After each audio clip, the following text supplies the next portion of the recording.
Good morning, Knicks Nation. Today is Wednesday. It's the 12th day of October 2022. And I hope that you're all safe and healthy on this Wednesday. I hope that your family is safe and healthy, and that the needs of you and your family in terms of food, shelter, clothing, as well as health are being met today. Blessings upon those that work in the healthcare field and the first responders who are out here every day trying to save lives. And those who make deliveries of important things like food and water for us, for our convenience. And those also that pick up garbage on a regular basis for us to keep streets and sidewalks and highways clean. Double blessings on the men and women trying to help recover, deliver the teenagers and children that are the victims of child molestation and pedophilia in every state of the United States and in every county of every state in the United States. Blessings also upon those that are helping deliver the people who are victims of pornography and child pornography. The victims also of prostitution and child prostitution and sex slavery and human trafficking, and double curses on the perpetrators, the profiteers, and the perverts who practice this human misery. Finally, blessings upon the homeless, nearly 600,000 men, women, and children in the United States don't have a roof over their head, and millions around the world in similar or worse conditions like the Philippines. Blessings upon them, for theirs is the kingdom.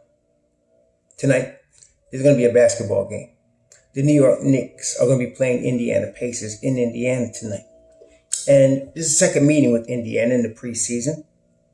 Get an opportunity for the Knicks to get probably final looks at players before there's cuts made before the final preseason game on Friday.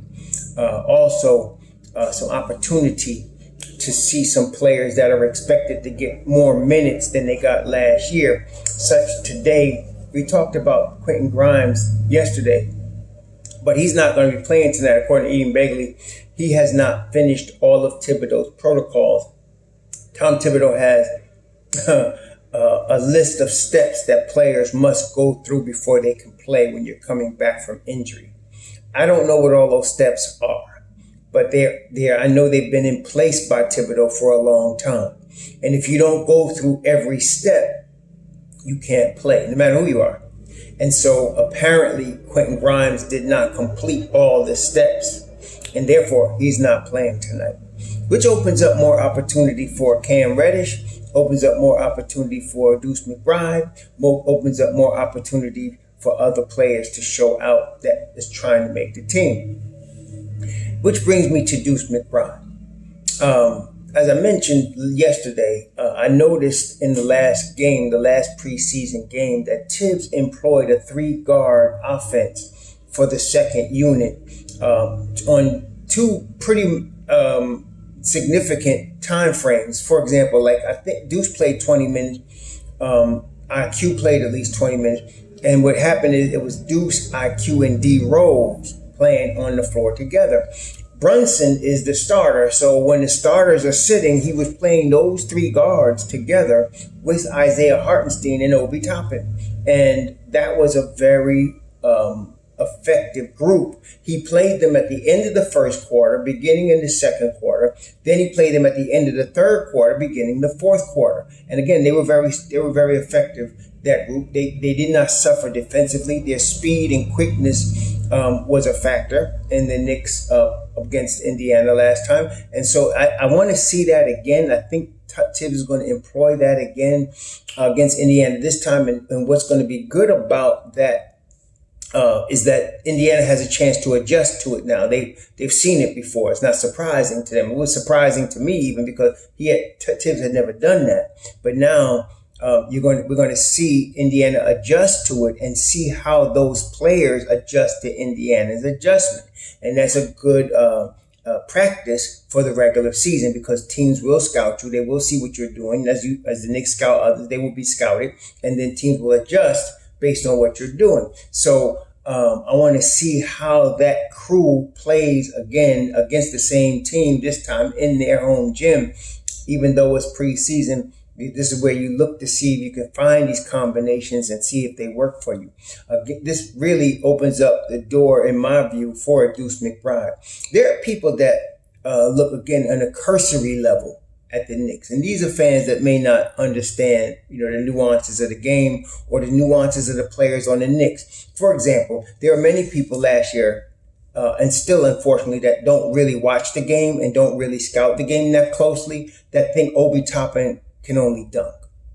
There were many people that were saying he's a weak rebounder or he can't shoot the ball, all of which is entirely incorrect.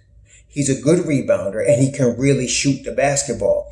What was missing last year is not all players can come off the bench cold and produce. That's the difference between a guy like an Emmanuel Quickley, a guy like a Jordan Clarkson, a guy like a Lou Williams or Jamal Crawford. They have that ability to come off the bench and start scoring right away. There are a lot of players that need to get a lather, need to get warmed up, need to get sweat, need to get in the flow and in the feel of the game, the vibe of the game. Obi's like that. If you give him that time, he will start shooting very well on a consistent basis because he can really shoot. But to most people that don't follow that type of nuance, they only see him go 1 for 4 or 0 for 4 and say, oh, he can't shoot. That's not true. He can shoot. And it's the same with Deuce McBride. When Deuce McBride was getting time on a regular basis at University of West Virginia, his jumper was tight. It's wet. And then when he started getting the same time running a lot on G League, his jumper was wet. It wasn't G League or West Virginia. It was him getting in the flow, getting time to show what he could do. He could come off the bench cold and lock down somebody in the offense because his defense is that good. It's elite. So that's what he could do. But coming off the bench and scoring, he needs the time. He needs consistent minutes like Obi, and he needs to be consistently involved with the offense.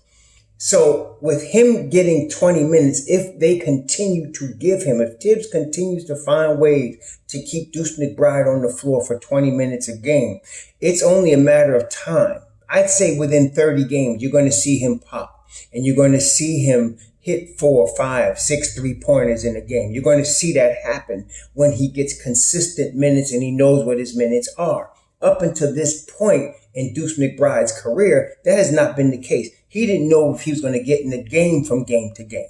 And no player is really prepared to come off in that situation, especially a young player, and produce offensively at a high level when they are not knowing even if they're getting in the game or how many minutes they're going to be in the game for. When Deuce was playing last year, he can come off the bench and rely on defense because he knows he could play defense in his sleep. He could do that anybody, any place, anytime. So whenever, if it was 30 seconds or if it was 30 minutes, he could come off the bench and lock somebody up. That's him on defense. This year, if he's in even better shape this year, I've noticed, than he was even last year. He's in better condition. Not that he was out of condition last year, but his body is more in condition and he's more accustomed to Tom Thibodeau's system. Tom knows that. And so and he's mentioned Deuce on a number of occasions in this preseason without being asked about him. So that tells me that he's trying to get Deuce in the flow and on the floor as much as possible. And that makes sense because Deuce is a winning basketball player. So you get him 20 minutes a game and he knows he's getting this. That's why I mentioned the 3-guard set. If he knew that every game he's going to come off at the end of the first quarter, start the second quarter, come back in at the end of the third quarter, start the fourth quarter. If he knew he was getting that and he knew that 20 minutes is his every game, it's only a matter of time before he goes off offensively. Defensively, we already know what he can do. He can lock down people. But I've seen him at West Virginia. I've seen him in the G League. And I see what happens when he gets a lather up, when he gets in the flow, when he gets in the vibe of the game. The guy is tough. He's a knockdown shooter from the 3-point range as well as the mid-range. He had some issues finishing, but I think he's developed a nice floater. Again, if he gets more time, you will see that more. And so that's what we're dealing with right now. And that's why I want to see that 3-guard set again. I want to see him play again because Tibbs says something with regard to Deuce's playing time, but not particularly in terms of that. But he said, if a guy plays well, and he said, if the group plays well with him, he's going to keep playing.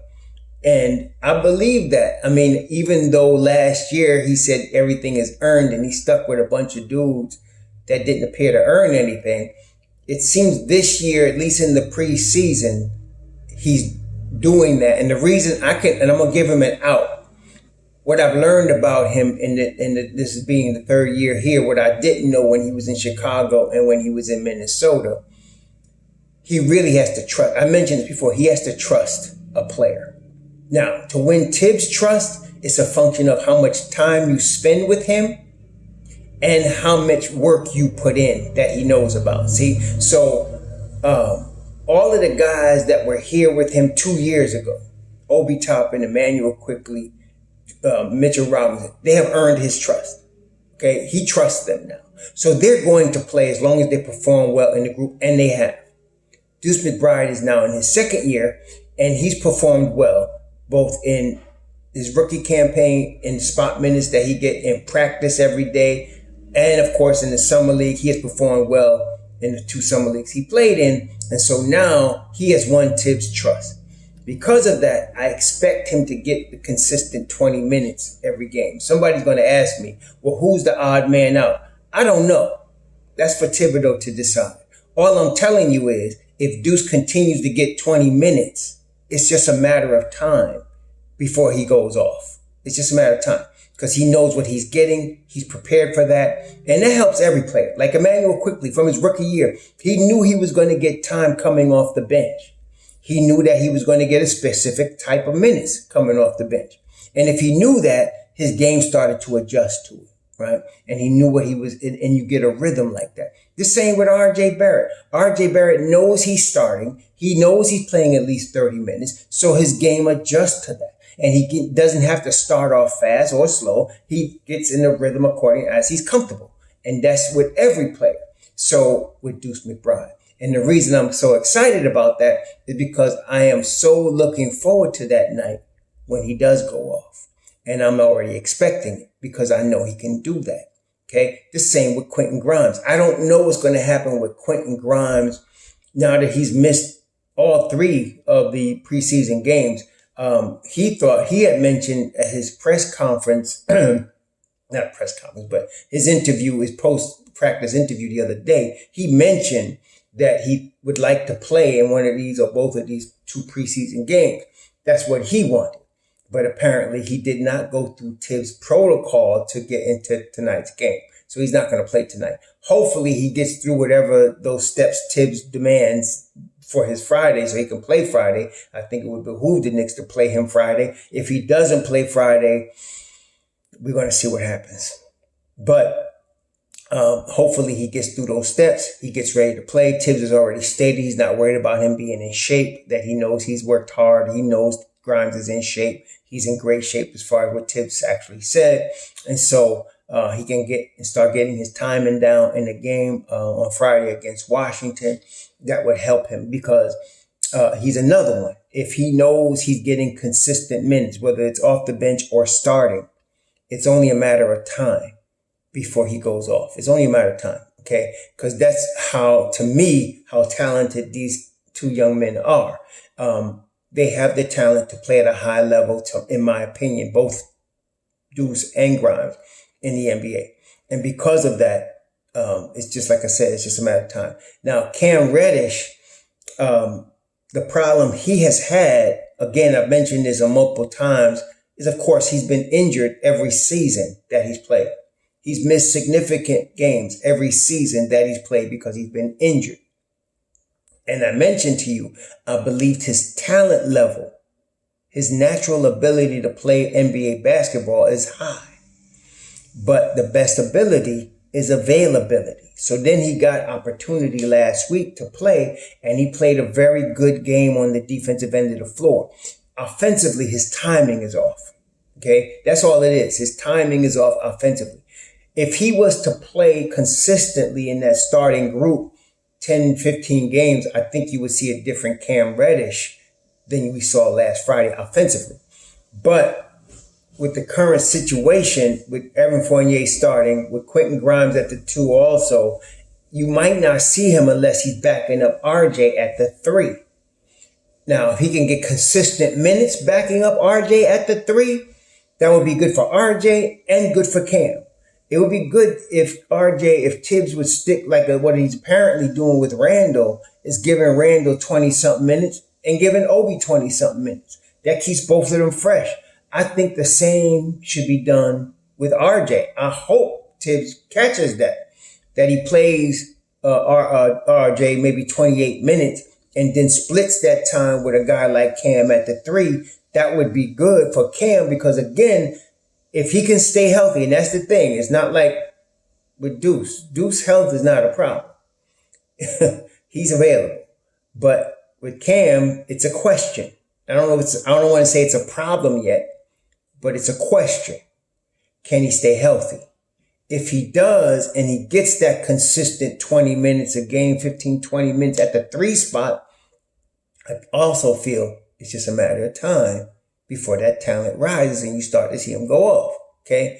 But he needs that time. So this is why tonight I'm kind of looking forward to seeing what Tibbs does with that 3-guard rotation. I'm looking forward to seeing how Cam plays because he's going to get minutes because Grimes is not playing. And then, of course, I believe, unless there's some announcement made, Evan Fournier will probably start tonight. If he doesn't start tonight, he's definitely starting Friday night against Washington. If he doesn't start tonight and you give Cam another start, that gives Cam even more opportunity to get in the flow today. So we'll see what happens. But it's going to be interesting that the 10-man rotation. It's going to be, I feel like Tibbs plays between a 9 and 10-man rotation on a normal basis. Mostly he sticks with 9. But I believe this year, because of the trust that he has had, that he's developed with an Obi Toppin, with a Deuce McBride, with a Quentin Grimes, that you're probably going to see 10-man rotation. And when I talk about a 10-man rotation, I'm talking about 10 men that get at least 10 minutes a game. 10 men that get at least 10 minutes a game. If you're getting 5 minutes, 6 minutes, that's not really rotation minutes. If you're getting at least 10, 12 minutes a game, you're in the rotation. Okay. And so I think he's going to play 10 this year, the starting 5 plus 5. Now, again, it'd be smart of him to divide those minutes up. That would be a departure really from early Tibbs' career as a coach, and even 2 years ago Tibbs, and even last year Tibbs, if he played like he's doing now. What he's doing now in preseason, myself, I've never seen him do that.